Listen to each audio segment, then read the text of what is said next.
কথাটা শেষ করে নি।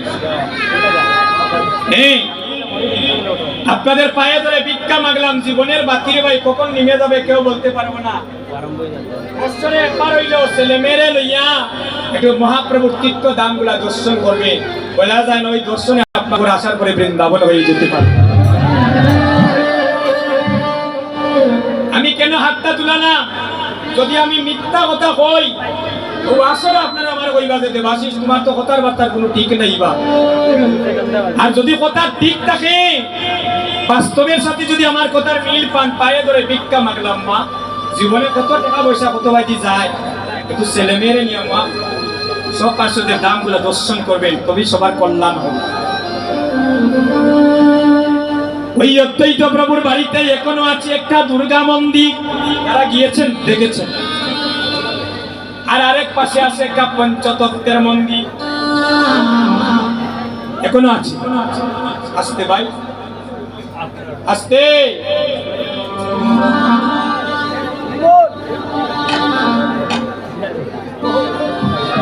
শুনেন, আমি তো এখানে আমার স্বার্থে কীর্তন করছি, কীর্তন শেষ টাকা দিবারে ভাই যাই আশা দেখা। আমি না ওই স্বার্থের জন্য কীর্তন গাইতেছি। কীর্তন শেষ, কমিটির দাদারা কিছু প্রণামী দিবেন, আমরা নিয়ে চলে যাবো আগামীকাল আরেক জায়গায় কীর্তন। কিন্তু আপনারা তো সবাই বিনা স্বার্থে এসেছেন, আমি না হয় মহাপাপী। আমার মতো যদি আমি কীর্তন গাই, আপনারা কেউ কিছু কইতাম না, আরো বেশি মাত্রা গাইতাম পারবো, কারণ সময় শেষ আমিও নামি যাই। মুখ্য বিষয় এটা নাই রে ভাই, 3 ঘন্টা কীর্তন করিয়া একটা কথা যদি কোনো ভক্তের হৃদয়ে ধাক্কা মেরে পৌঁছে দিতে পারি, তবেই তো কমিটির লক্ষ টাকা দিয়ে হরিনাম যজ্ঞ পূর্ণ হবে। আপনাদেরও কেউ 50 কিলোমিটার দূর থেকে এসেছেন মোটরসাইকেলে গাড়িয়ে, আপনাদেরও আশাটা ধন্য হবে। আর আমাদেরও 3 ঘন্টা কীর্তন করাটা কিছু সার্থকতা আসছে। শুনে, ওই সময় ছিল দিব্য সিংহ রাজার আমল। দিব্য সিংহ রাজার কুলপুরে ছিলেন আমার অদ্বৈত প্রভুর পিতা কুপের আচার্য। ওই সময় ওই সুনামগঞ্জের ঘটনা, ওই সময় যারা মন্দিরে যায়, যারা মন্দিরে যায় সবাই গিয়ে দেখি মাকে প্রণাম করে। আজকে আমি এখানে গুষ্ঠলীলা যখন কীর্তন করলাম, আমি একটা জিনিস তো দেখলাম নিজ নয়নে, এখনো মহাপ্রভুর আমরা প্রণাম করা জানি না, কিভাবে প্রণাম করতে হয়। মা বাবাকে কিভাবে প্রণাম করতে হয় এখনো অনেকে জানি না। গুরুদেবকে কিভাবে প্রণাম করতে হয় এখনো অনেকে জানি না। শুনেন মন্দির,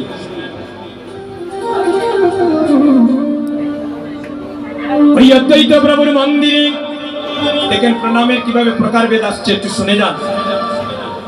প্রতিদিন লক্ষ লক্ষ মানুষই যায়, গিয়ে কি করে তারা মায়ের চরণে প্রণাম করে। এই যে আপনারা মাঝে মাঝে হাত তুলেন, আমি দেবাশিস স্বর্গে যাইমুনি, আপনারা হাত তুলাইলে আমার কোনো ইন্টারেস্ট আসেনি রে ভাই। যত কীর্তন গাই, যদি আপনারা হাত তুলাই আমরা কীর্তনী সকল স্বর্গে যাইতাম পারতাম, তা বাংলাদেশের কোনো ব্যাংক ওইটা জমা হইয়া শেষ হইল না। এটা আপনাদের কর্ম, আপনি করতে হবে, আপনারই কাজ আপনি দেওয়া লাগবে, আমার হিসাব আমি দেওয়া লাগবে। কেউ গৌরের হিসাব দিত নাই। শালবন্দর কোনো চেয়ারম্যান আমার লগে যাইবানি, উনি এমপি যাইবানি, আমার ভাই যাইবানি, আমার সহধর্মিনী যাইবানি, আমার সহপাঠী কেউ যাইবনি, একমাত্র আমি একা যেতে হবে। সেখানে আমার চিত্রগুপ্ত আমার বেশি উঠবে সেদিন আমার পর্দার মধ্যে। এই যে আপনি এখানে বইয়া মন ফসাদর দেখো না, কীর্তন না বাড়িতে না অন্য কোনো জায়গায়, একমাত্র আমার বহু বলি তা ধ্যান করতেছেন। হরিও আমি সামন বাজু দেখে আর পিছন দেখে নাকি দৌড়ছে বেটারে বইয়া রাখছই, বাকি দিতে পারবানি। এলে কোনো পায়ে ধরি, মনটা সরল করুন, তৃণের মতো হয়ে গৌরাঙ্গের চরণে একটু আত্মনিবেদিত হন। ওই মন্দিরে সবাই যায়, স্ট্যান্ডটা একটু দেখাই নাইলে বুঝতে না। এই দেখেন সময়ও ঘুমাই যায়, বুঝতে যায়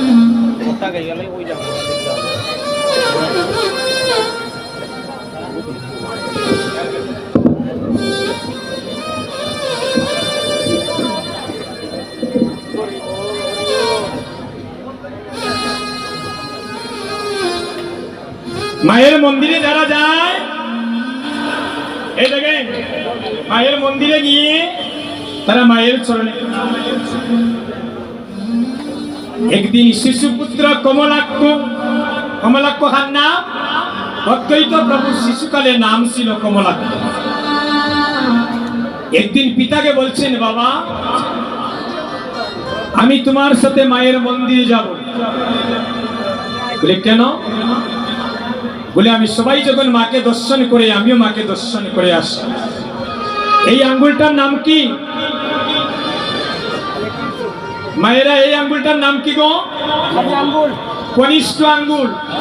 তাই আমার একটা হওয়া তা হওয়া লাগবে।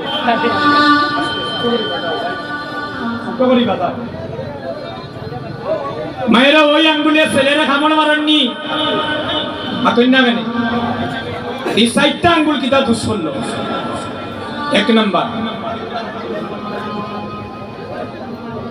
এই যে আঙ্গুলে মায়েরা কামড় মারে, মায়ের আশীর্বাদ জগতে হচ্ছে সবচেয়ে বড় আশীর্বাদ। তারপর কি করে? বাম পায়ের নিচ থেকে পদতুলি নিয়ে বাম পাশে লেপন করে দেয়। ঠিক আছে নি? ডাইন পাওটা কিতা দুষ্ফল। কথার গভীরে না ঢুকলে বুঝতে না, কথাগুলো শোনেন। আজতেই তো প্রভু আমার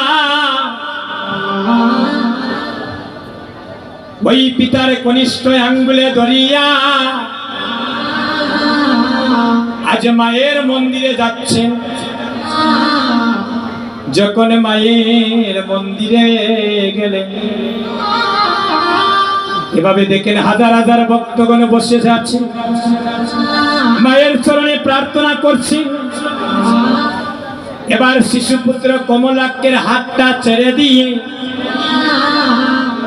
কূপের আচার্য মা দুর্গাকে প্রণাম করছে।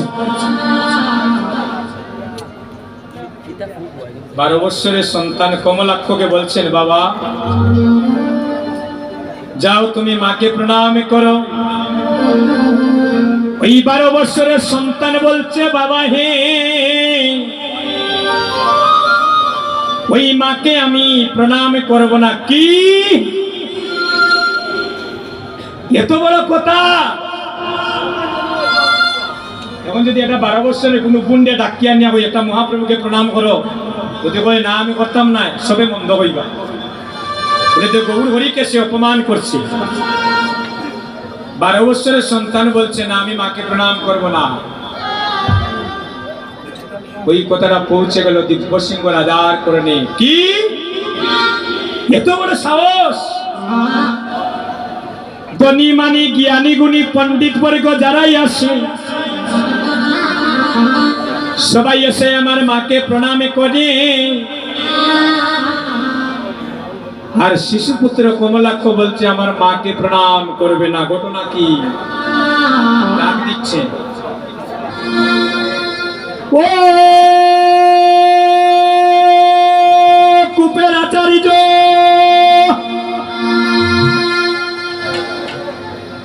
ও কূপের আচার্য,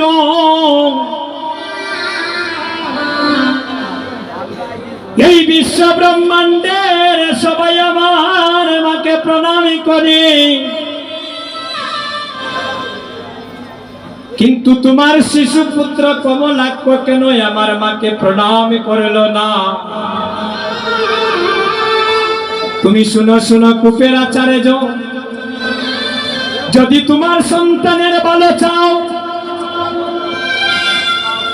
যদি তোমার সন্তানের মঙ্গল চাও, যদি তোমার সন্তানের এই রাজ্যে নিয়ে সুখে শান্তিতে বসবাস করতে চাও, যাও যাও বলো আমার মাকে প্রণামে করিতে। যদি আমার মাকে প্রণাম না করে, আমি তোমার পুত্রকে আজকে এমন শাস্তি দেব যাতে ওই রাজ্যের ভিতরে আর কেউ কোনোদিন আমার মাকে অপমান করার সুযোগ না পায়। জাপটা মেরে হাতের মধ্যে ধরলেন, জাপটা মেরে হাতের মধ্যে ধরিয়া শিশুপুত্র কমলাক্ষকে নিয়ে মায়ের মন্দিরে গেলেন। গিয়ে বলছেন আমি পিতা হয়ে তোমায় বিনয় করি, যাও যাও তুমি মাকে প্রণাম করো। যদি তুমি আমার মাকে প্রণাম না করো তাহলে ওই রাজ্যে আমাদের আর থাকা হবে না, আমরা বনবাসী হয়ে যাব। পিতা যখন সন্তানকে মায়ের চরণের নিকটে গেলেন, বলছেন যাও মাকে প্রণাম করে। দেখেন যখনই পিতার কথা রাখতে গিয়ে শিশুপুত্র কমলাক্ষ যখন এই মস্তকটা নিজ দিকে করিয়া মাকে প্রণাম করার জন্য মস্তকটা নত করছে, যখনই মস্তকটা নত করছে সাথে সাথে মা দুর্গার খাতামটা সম্মুখ থেকে পিছনের দিকে ফিরে গিয়েছে। এই সুনামগঞ্জের ঘটনা। মা দুর্গার খাতামটা সম্মুখ দিকে ছিল, 12 বছরের সন্তানের প্রণাম গ্রহণ করলেন না, সাথে সাথে খাতামটা পিছনের দিকে ফিরে গিয়েছে। কেন কেন কেন?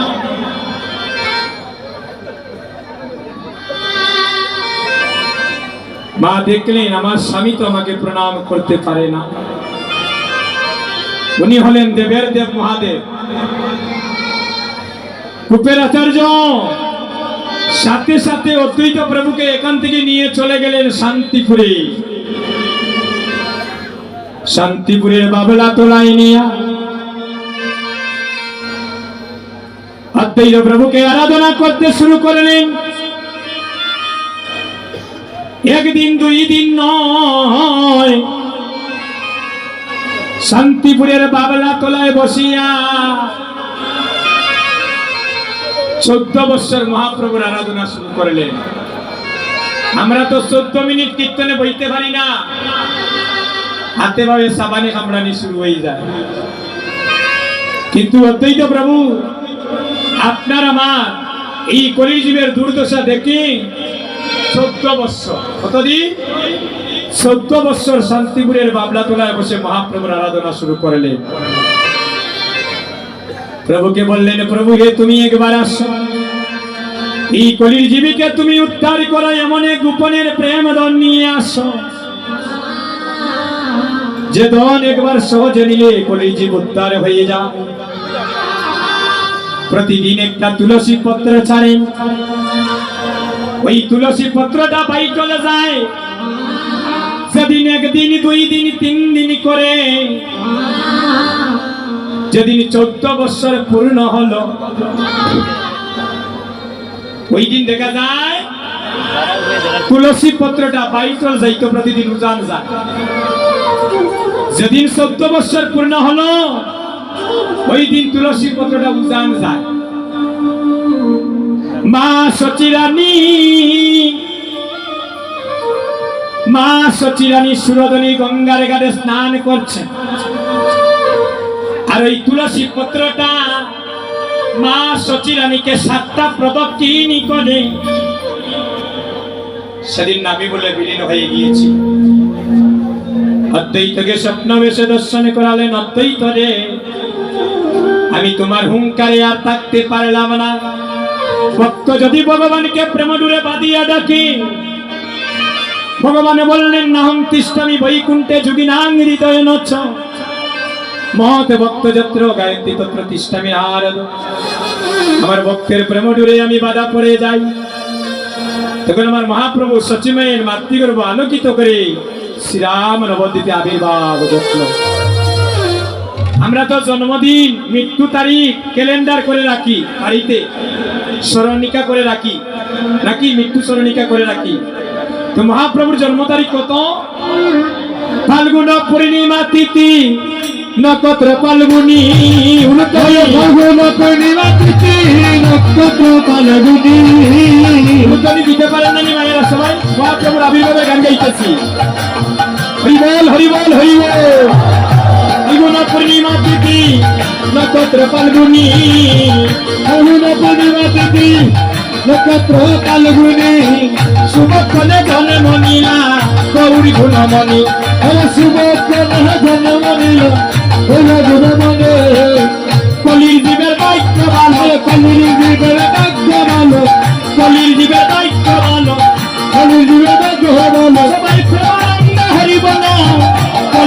ভাগ্য ভালো জগন্নাথ হরি বলো হরি জীবের ভাগ্য ভালো কলির জীবের ভাগ্য ভালো হরি জীবের ভাগ্য ভালো পুরী নগর উদয় হইল কলির জীবের ভাগ্য ভালো কলির জীবের ভাগ্য ভালো কলির জীবের ভাগ্য ভালো